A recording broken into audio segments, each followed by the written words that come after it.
Let me present to you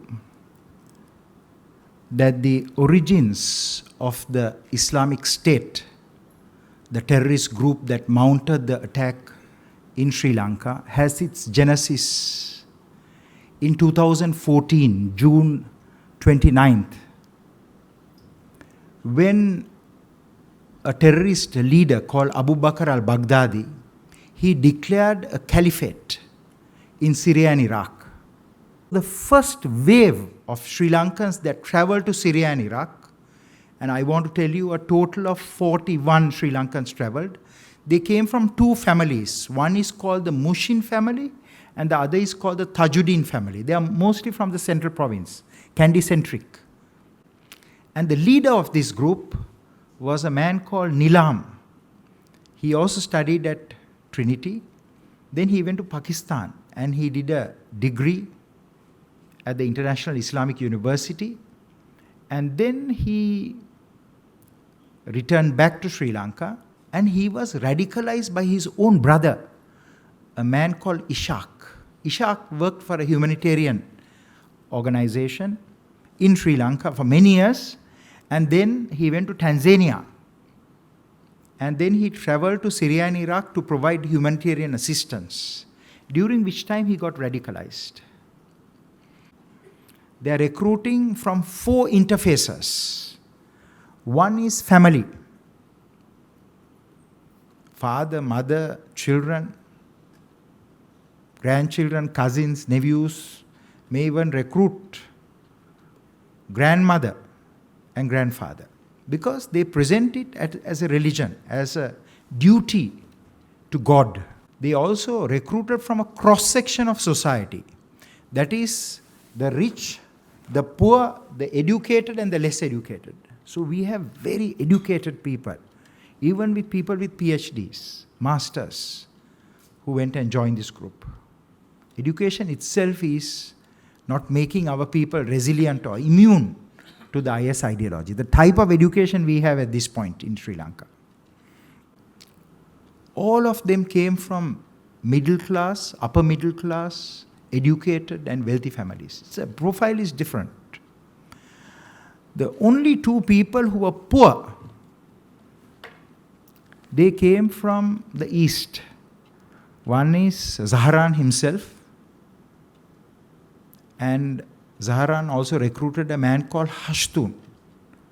And Hashtun was married to a woman called Pulastini. She is a Sri Lankan Tamil who converted to Islam.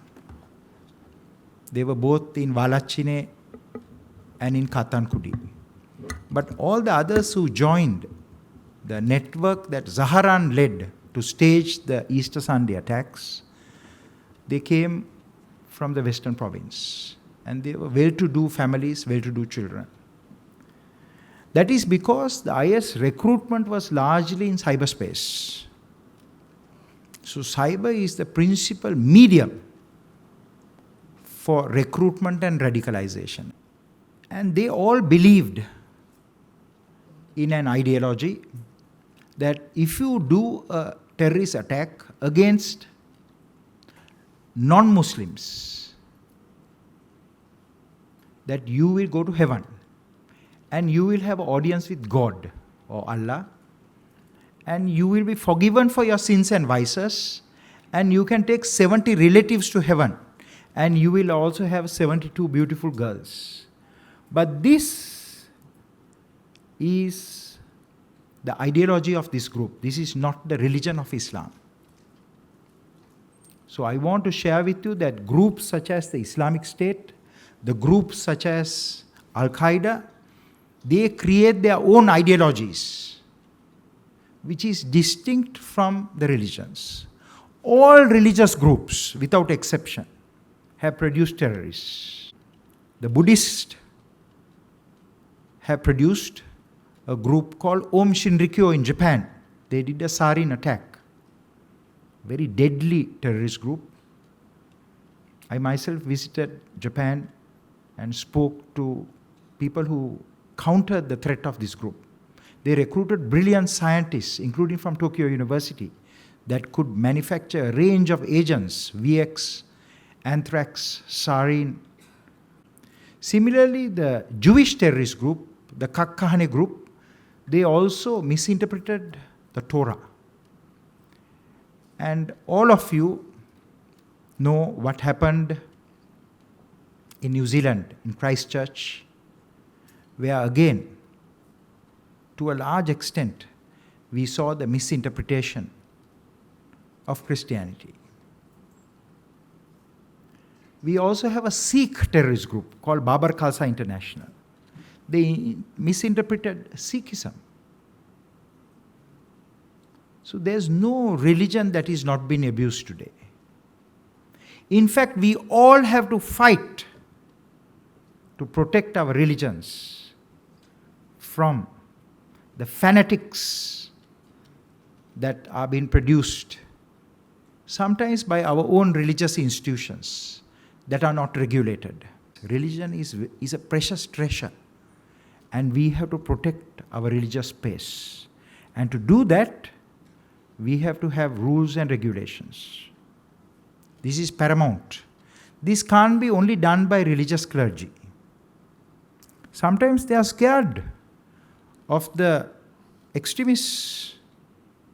So I want to tell you that the Sri Lankan government, the Sri Lankan state, must develop the laws, the rules and the regulations to regulate the religious space.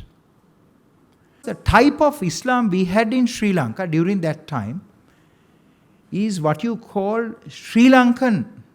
We had a Sri Lankan Muslim heritage, which is the most precious heritage we have.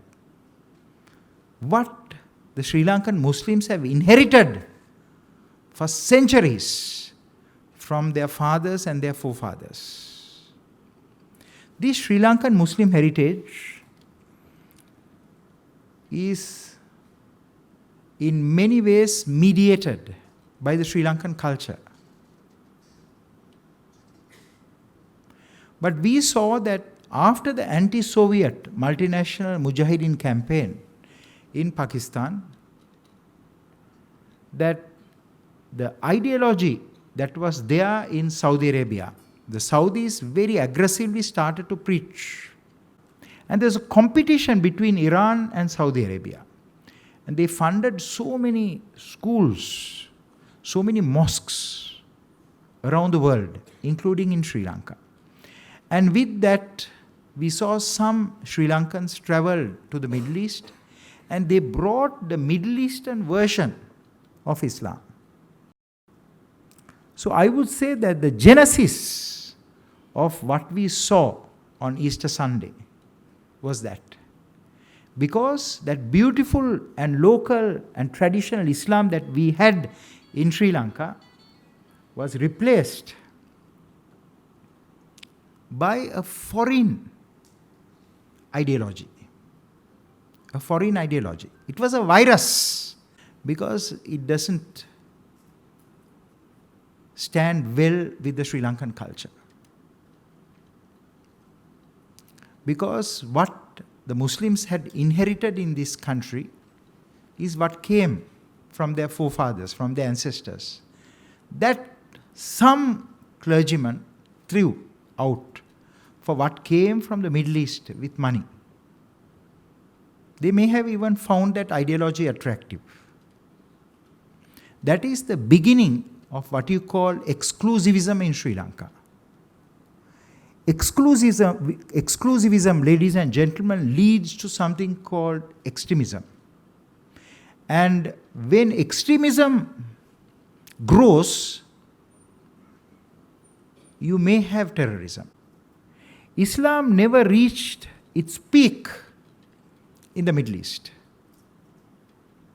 Islam, in fact, the greatest civilizations that Islam produced, they are largely in Asia. Because 63% of the Muslims, 63% of the world's Muslim population, they live in Asia. And if you ask me, what are the countries that produce the greatest scholars? It's not the West. It was two cities in today's Uzbekistan, called Bukhara and Samarkand, where Biruni, the great mathematician, Ibn Sina, the great medical scientist and doctor, Islam brought that civilization. What we see in Europe has many of its origins in the Islamic civilization. The best astronomers, scientists, mathematicians produced from Islam, because the politicians and the secular Muslim leaders and the religious Muslim leaders lacked the leadership. Say they brought all these concepts to our country. You can say that is the genesis of the Easter Sunday attack. An ecosystem was created. A radicalization pipeline was created in Sri Lanka.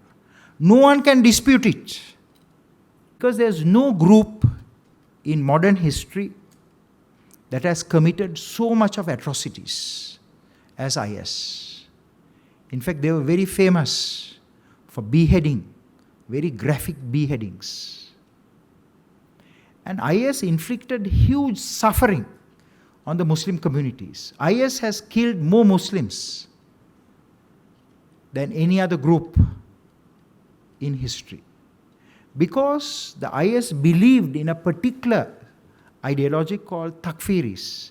They want to cleanse the Muslim community of people whom they labeled as apostates. But Zaharan himself, after 2016, after a big fight he had with the Sufis in Katankudi, there's an internal fight with the Muslim community. The Sri Lankan police tried to arrest him. He disappeared, he went underground, and in fact there was a warrant of arrest issued to him in a court in the east. Then he started to build the IS network. He started to speak about Syria and Iraq, about what is happening in Libya, what's happening in the Middle East.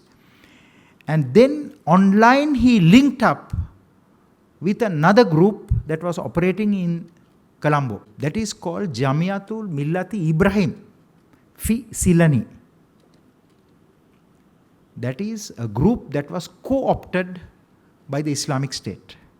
They co-opt local groups and they radicalize them with their own ideology. So these groups, the National Tawhid Jamaat and the Jamiatul Millati Ibrahim Fi Silani, this organization, they were co-opted, and then Zaharan and the members of the JMI group, they all formed the local IS group. So Zaharan's local IS group is called Dawla Islamia Fi Silani. That is the Islamic State of Sri Lanka. Silani means Selendib or Serendib. This is the old name for Sri Lanka. In fact, the Arabs also use that name. So they call anyone Fi Silani if that person is from Sri Lanka. So Zaharan was known as Abu Ubaidah Fi Silani. Abu Ubaidah means he's the father of Abu Ubaidah, and then Fi Silani means he's from Sri Lanka. So IS built a network of about 160 people. So I want to tell you that since the attack, within 8 days, the Sri Lankan security forces arrested or killed those terrorists. Most of them were arrested. How come the Sri Lankan security forces moved so fast? It is because Zaharan was known to the Sri Lankan government. But he was known as a radical preacher. He was not known as a terrorist, because Zaharan had developed mastery of operating discreetly in cyberspace. He used 2 applications. One is Telegram, which is an end-to-end encrypted application, and the other is called Trima, which is usually used by the other South Asian IS networks. It's not so common here. But Zaharan's organization itself had its own YouTube channel, had its own Facebook page. So he was quite internet savvy, because the recruitment is both in physical space and in cyberspace, but mostly in cyberspace. This is a characteristic of this group. After 2015, we had a liberal government modeled very much on European thinking. So there were 5 things that happened. Because we were a country that defeated a very ruthless terrorist group. For 27 years, the Sri Lankan military, the Sri Lankan law enforcement agencies, the Sri Lankan intelligence services fought. And that fighting was not only by the Sinhalese. In fact, we had brilliant Muslim officers. We had Colonel Fazli Lafir, who was the mentor of the Special Operations Forces. I spent many days with him in the Special Forces training base in Madurai. We also had the commanding officer of the Military Intelligence Corps, Colonel Nizam Mutalif. He was killed in Colombo. I spent many days talking and working with him. They were brilliant officers. They were Muslims. One from the Malay and the other from the Moor community, but Muslims. So the Muslims supported the fight against terrorism. In fact, all the Muslims were expelled. There was ethnic cleansing by Prabhakaran from the north. They could just told, you can leave for the south with whatever you can carry. Muslim villages were attacked in the east. Brutal massacres. I myself visited the 2 mosques that were attacked in the east, the Mira Juma and the Hussainiya mosques. The LTT, after staging the first wave of attacks, the LTT terrorist went and announced the terrorists are no more here and asked the Muslims to come back. Then the LTT terrorists again attacked them and massacred them. So the Muslims suffered dearly. So I want to tell you that when Easter Sunday attacks happened, the Muslims supported the government because they have always been with the government. They have always been with the state. Let me share with you why Zaharan's group, why the other networks that were IS had seeded couldn't be monitored. One is when the new government came in 2015, they removed the roadblocks, the checkpoints. They should have never done that because we had 11,500 rehabilitated terrorists. I myself designed that program with another colleague of mine, a psychologist, whose name I do not wish to mention. But I want to tell you that that program was an immense success. But still, we wanted the security and intelligence platform to remain. There was a grid that was created where every village, every town, even every road was covered by the intelligence service. But the security and intelligence platform was also dismantled. So one is the checkpoints were removed, other is the security and intelligence platform was removed. Next is the military was told to go to the barracks. It's a fatal mistake because the military was building roads, houses, helping the Sri Lankan Tamil people especially with agriculture, farming, fishery, computers. The interaction between the nation's army that saved this nation and the ordinary people was lost. It may be something the Western countries wanted. It may be something the minority political parties wanted. Maybe what the TNA wanted. But these were mistakes that we should have never made. I also want to tell you that a very senior and a very able Sri Lankan military officer who was a Muslim, who had the deepest expertise on Zahran's group, he was sent overseas. I also want to tell you that 500 military intelligence officers were either arrested or they were fingerprinted and their photographs taken. And the operating wing of the Military Intelligence Corps, which is a very large organization of about 5,000 operatives, it was demobilized. The indomitable spirit that must be inculcated in the hearts and the minds of those who serve the national security sector, whether they are military, law enforcement, or intelligence, that steadfastly eroded. There's a failure of collective leadership,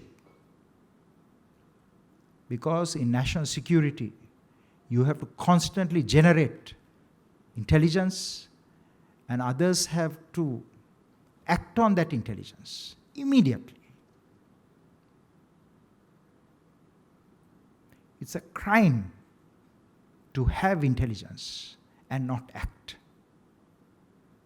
The Easter Sunday attacks was not a failure of intelligence. It's an operational failure to act.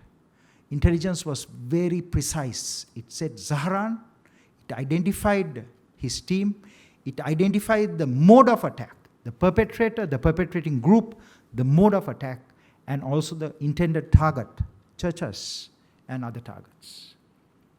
Intelligence was not shared. I visited the Kochikade church after the attack. I spoke to the fathers, I went inside. I want to see for myself what happened. And I want to tell you that the fathers, the clergy was not informed. That demonstrated the national security machinery of this great nation that had fought a terrorist campaign for 27 years was rendered impotent. It was no longer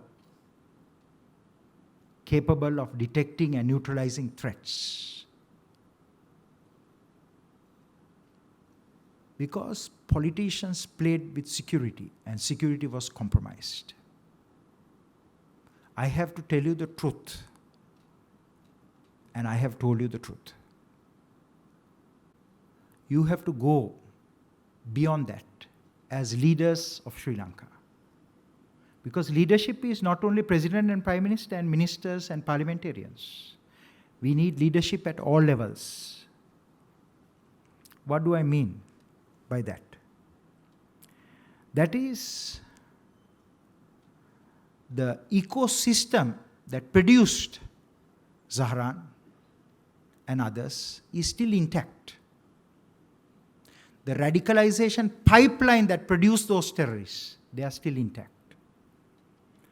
So government will have to take far-reaching changes. But it is not only government, mostly community leaders, religious leaders, educators, those who can shape the minds of Sri Lankans today and tomorrow.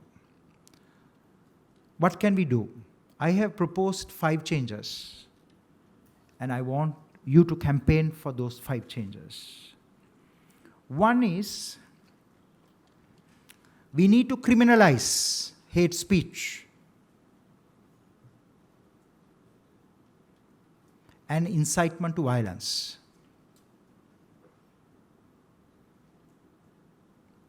If we do not criminalize hate speech and incitement to violence, this country will become like Pakistan, or maybe some parts of India, where there are regularly attacks against other communities. Hate speech is, and incitement to violence is what drove those mobs that attacked Sri Lanka after Easter Sunday, which in my view did a bigger harm, bigger damage to Sri Lanka. We must never blame the Sri Lankan security forces, especially the police. Police in any country cannot prevent a riot, except the riot police. You have to deploy the military. But the military cannot move super fast because military is not deployed everywhere. To stop a riot is difficult. Do not ever blame the Sri Lankan security forces. They have freed this nation. They have sacrificed their lives. Don't blame them. I have seen some postings. Don't do that. Because if there is an incident even today, who will respond? It is the security forces. You have to worship them because they saved your country. So I want to tell you, criminalizing hate speech and incitement to violence is paramount. This doesn't apply only to the Muslim community, it applies to the Buddhist community. As a Sri Lankan Buddhist, I want to tell you, we have to apply this very strictly. Anyone who violates this should be investigated, prosecuted, and after a trial should be punished with imprisonment, confiscation of assets. If we don't do this, this country will become like a Middle Eastern country or one of those South Asian countries that we don't want to become. Because our socio-economic indices are much higher than India or Pakistan. We are more like a Southeast Asian country. We should aspire to that level of attainment. That means we must have perfect ethnic and religious harmony. That is why I said that if we learn the lessons of what happened on Easter Sunday, we can be a much stronger nation than what we were.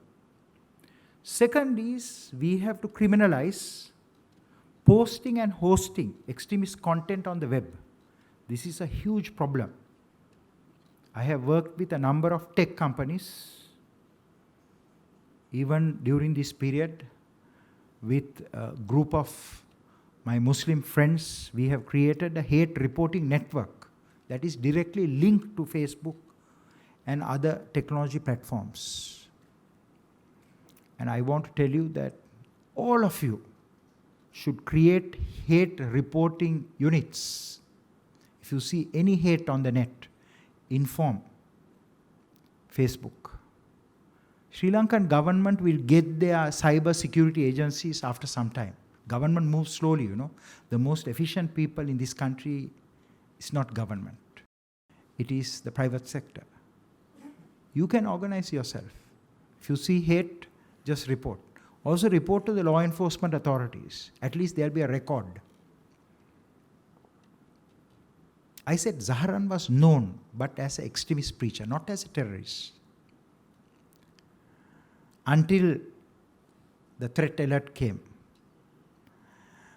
The third recommendation I have made is that we have to regulate the religious space. This I am super keen. If we don't regulate religious space, we become like a Syria. Because there are religious extremists from all denominations in this country. Christians, Buddhists, and Muslims. No preacher should be allowed to preach in this country without graduating from accredited school or university. That preacher should learn about the other religions. And every 2 years, this preacher can receive a license to practice again. So that is why I said religious space must be regulated. So I ask the religious representatives here, speak to your bishop, your archbishop, speak to your Maulavis, speak to your Buddhist leaders, Tell them to regulate the religious space, to prevent this descent to chaos. Foreign preachers must be screened. We had a group of Arabs in Sri Lanka. I don't think that we need so many Arabs here. It is not going to help us. Any foreigner who wants to preach here must be thoroughly scrutinized.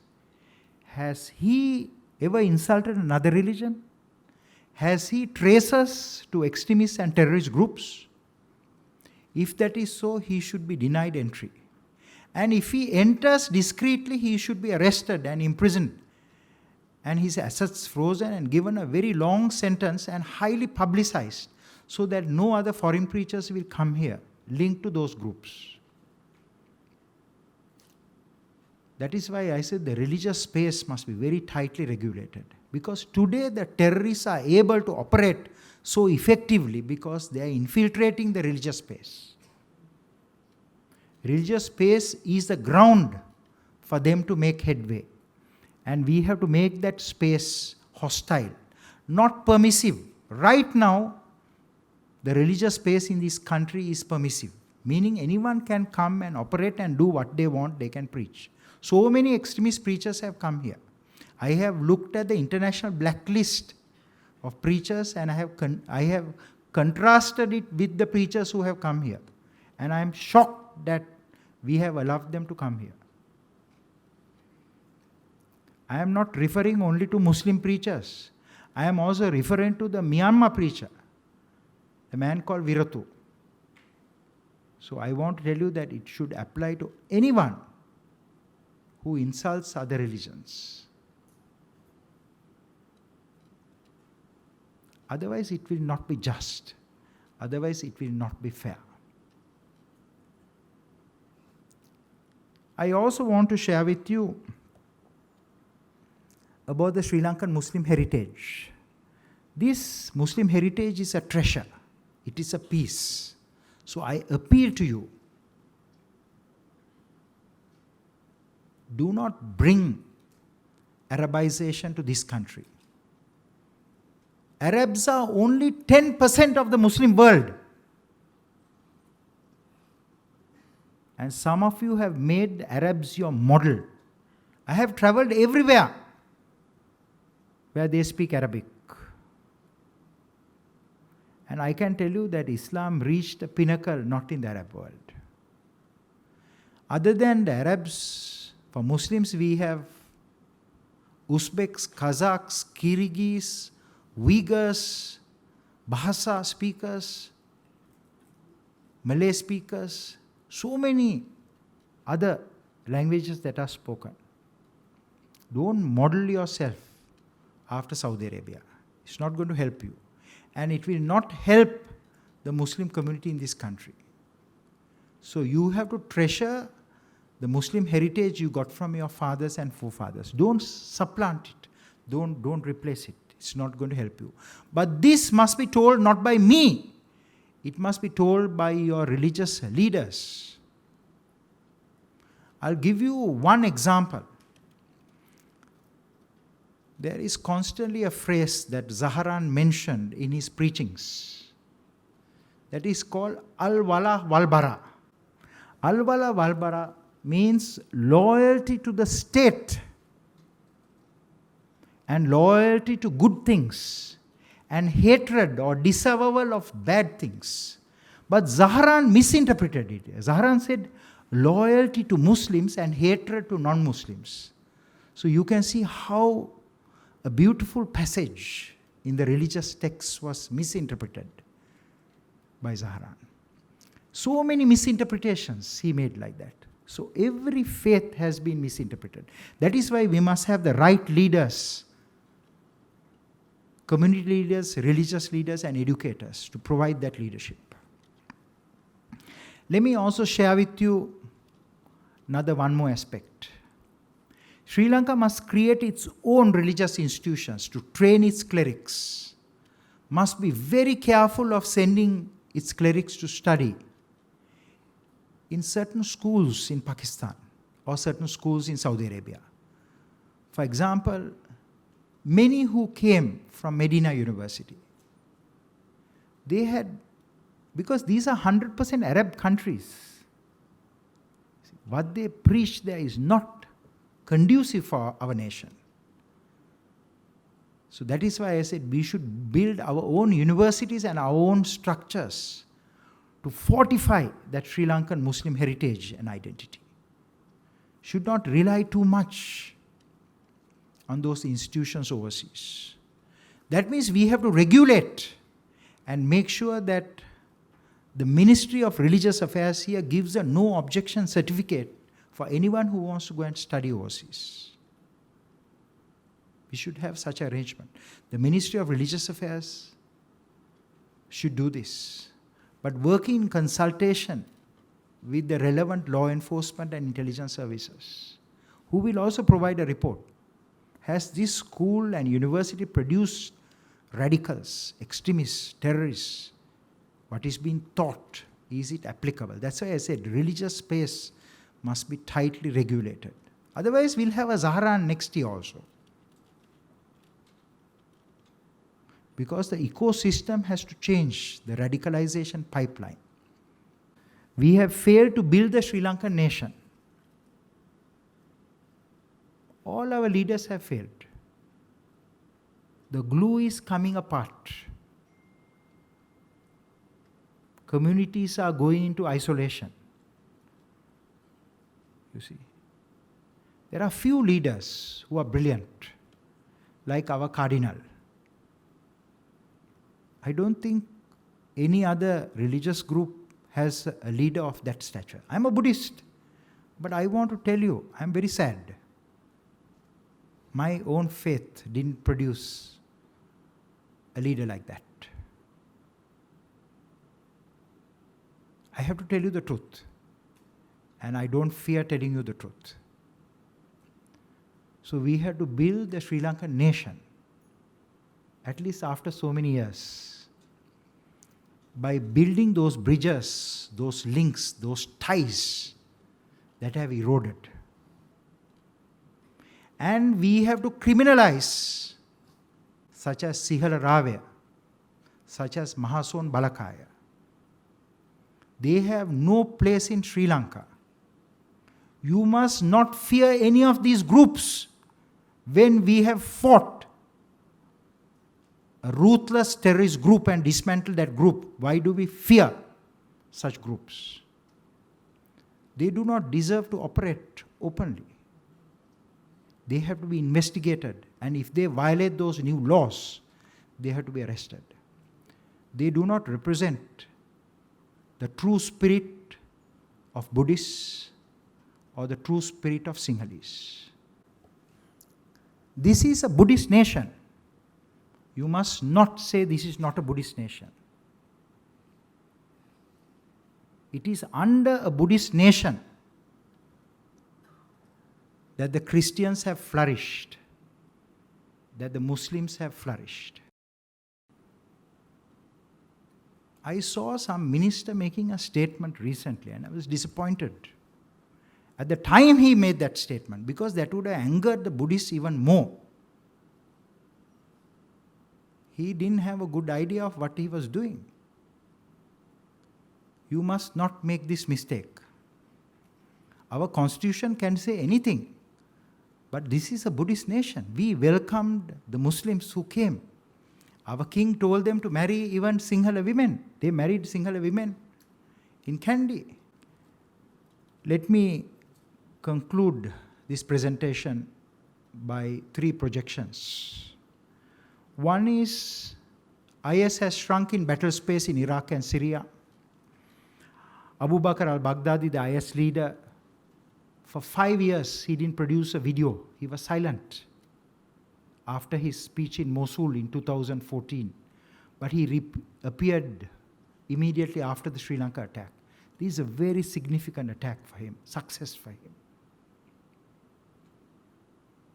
But we have to send a message to him and to other terrorists that you have made a fatal mistake by attacking Sri Lanka. How do we do that? We can do that only if we unite and work together. As communities, if we fight each other, if we point fingers at each other, if we do not create harmony centers in our mosques, in our temples, in our kovils, in our churches, if we do not share each other's food, if we do not share the golden rule of all religions, don't do to others what you don't want to happen to you, if we don't create those common religious spaces, if we do not create the harmony clubs in those schools, both Zaharan and the man who gave him the instruction to attack the churches, Abu Bakr al-Baghdadi, will win the fight. So my first message is, let us unite and work together. Because we are Sri Lankans. We may be a Christian, we may be a Muslim, we may be a Buddhist, we may be a Hindu. But first, we are Sri Lankans. This is my first message to you.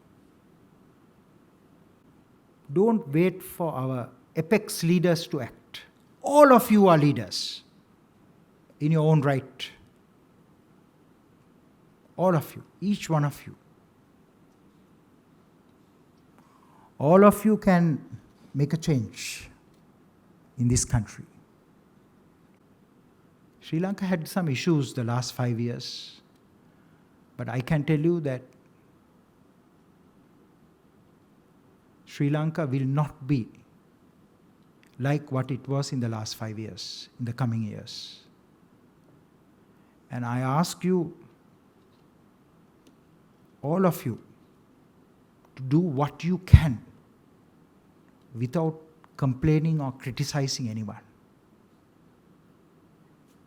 Don't get depressed. Don't speak of the failures.